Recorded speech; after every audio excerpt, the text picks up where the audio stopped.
பத்திரிகையாளர்களை தகாத முறையில் பேசியது, தஞ்சையில் முதலமைச்சரின் உருவப்படத்தை அகற்றியது என அடுத்தடுத்து சர்ச்சைகளில் சிக்கியுள்ள தேமுதிக தலைவர் விஜயகாந்திற்கு எதிராக போராட்டங்கள் நடத்தப்பட்டு வருகின்றன. இதன் விளைவாக சென்னையில் அவரது வீடு மற்றும் அலுவலகத்திற்கு போலீஸ் பாதுகாப்பு போடப்பட்டுள்ளது. அதுகுறித்த தகவல்களை நமது செய்தியாளர் சுப்பிரமணியனிடம் கேட்கலாம். சுப்பிரமணி, விஜயகாந்தின் வீடு மற்றும் அலுவலகங்களுக்கு என்ன மாதிரியான பாதுகாப்பு வழங்கப்பட்டிருக்கு? தேமுதிக தலைவர் விஜயகாந்த் மீது அதிமுகவினர் பல்வேறு குற்றச்சாட்டுகளை வைக்கிறார்கள். அது மட்டுமல்லாமல் அவருக்கு எதிராக பல்வேறு போராட்டங்களும் நடத்தப்பட்டு வருகிறது. நேற்று கூட சென்னையில் பல இடங்களில் அவரது உருவபொம்மை எரிக்கப்பட்டு போராட்டம் நடத்தப்பட்டது.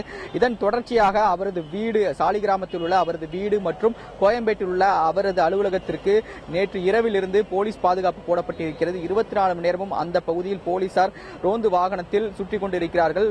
அது மட்டுமல்லாமல் கண்காணிப்பு பணியும் தீவிரப்படுத்தியிருக்கிறார்கள். அதிமுக கட்சியை சேர்ந்தவர் யாராவது இந்த பகுதியில் போராட்டம் நடத்த முன்கூட்டியே வர வாய்ப்புகள் இருப்பதாகவும் காவல்துறை தரப்பில் சொல்லப்பட்டிருக்கிறது. அதன் காரணமாக 24 மணி நேரமும் பாதுகாப்பு பணியில் ஈடுபடுத்தப்பட்டிருப்பதாக காவல்துறை அதிகாரிகள் தெரிவித்திருக்கிறார்கள்.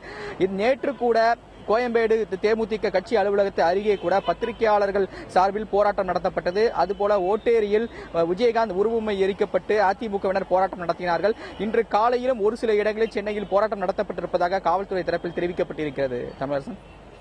சுப்பிரமணி, தேமுதிக தலைவர் விஜயகாந்திற்கு எதிராக சென்னையில் ஏதேனும் வழக்கு பதிவு செய்யப்பட்டிருக்கா?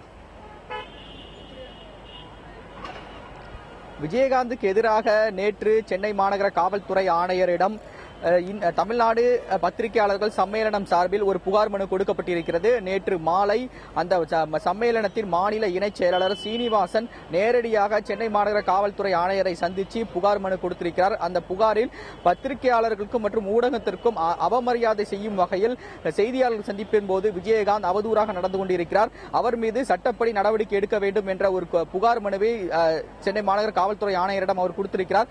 அந்த புகார் குறித்து தற்போது விசாரணை நடத்தப்பட்டு வருவதாக காவல்துறை தரப்பில் தெரிவிக்கப்பட்டிருக்கிறது. அவர் நடந்து கொண்ட விதம் தொடர்பாக வாட்ஸ்அப் மூலமாக பல்வேறு வீடியோக்கள் வெளியானது. அந்த வீடியோக்களை ஆதாரமாக காவல்துறையினர் கைப்பற்றி வைத்திருக்கிறார்கள். அதனை வைத்து முதல் கட்ட விசாரணை தொடங்கி இருப்பதாக காவல்துறை தரப்பில் தெரிவிக்கப்பட்டிருக்கிறது. இது மட்டுமல்லாமல் நேற்று அதிமுக வழக்கறிஞரான செல்வகுமார் என்பவர் உயர்நீதிமன்ற காவல் நிலையத்தில் ஒரு புகார் மனு கொடுத்திருக்கிறார். மத்திய கைலாசில் விஜயகாந்த் முதல்வரை அவதூறாக பேசியிருக்கிறார், அவர் மீது வழக்கு பதிவு செய்ய வேண்டும் என்ற அடிப்படையில் அந்த செல்வகுமார் என்பவர் உயர்நீதிமன்ற காவல் நிலையத்தில் புகார் தெரிவித்திருந்தார். அந்த புகார் குறித்து முதல் கட்டமாக CSR மட்டும் பதிவு செய்யப்பட்டிருக்கிறது. அந்த புகார் குறித்தும் தற்போது இன்று அந்த காவல்துறையினர் தற்போது விசாரணையை தொடங்கி இருப்பதாகவும் காவல்துறை தரப்பில் தெரிவிக்கப்பட்டிருக்கிறது. தமிழரசன். சுப்பிரமணி, பத்திரிகையாளர்கள் விஜயகாந்திற்கு எதிராக போராட்டத்தில் ஈடுபட்டு வருவதாக குறிப்பிட்டீங்க. இன்னைக்கு பத்திரிகையாளர்கள் விஜயகாந்திற்கு எதிராக ஏதேனும் போராட்டங்களை முன்னெடுக்கிறாங்களா? கண்டிப்பாக தமிழரசன். சேப்பாக்கத்தில் சென்னை பத்திரிகையாளர்கள் சங்கம் சார்பில் இன்று காலையில் 11 மணி அளவில் கண்டன ஆர்ப்பாட்டத்திற்கான ஏற்பாடு செய்யப்பட்டிருக்கிறது.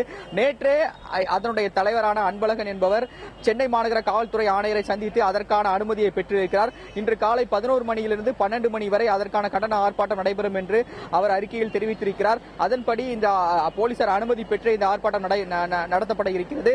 இது மட்டுமல்லாமல் அதிமுக நிர்வாகிகள் மற்றும் பத்திரிகையாளர்கள் சிலர் தேமுதிக கட்சி அலுவலகம் முன்பு கூட ஆர்ப்பாட்டம் நடத்துவதற்கான வாய்ப்புகள் இருப்பதாக காவல்துறை தரப்பில் தெரிவிக்கப்பட்டிருக்கிறது.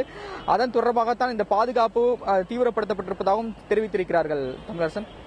தேமுதிக தலைவர் விஜயகாந்திற்கு எதிராக போராட்டங்கள் நடத்தப்பட்டு வருகின்றன. அது தொடர்பாக அவரது வீடு மற்றும் அலுவலகங்களுக்கு போலீஸ் பாதுகாப்பு போடப்பட்டிருக்கிறது. அது குறித்த உங்களுடைய விரிவான விவரங்களுக்கு நன்றி சுப்பிரமணி.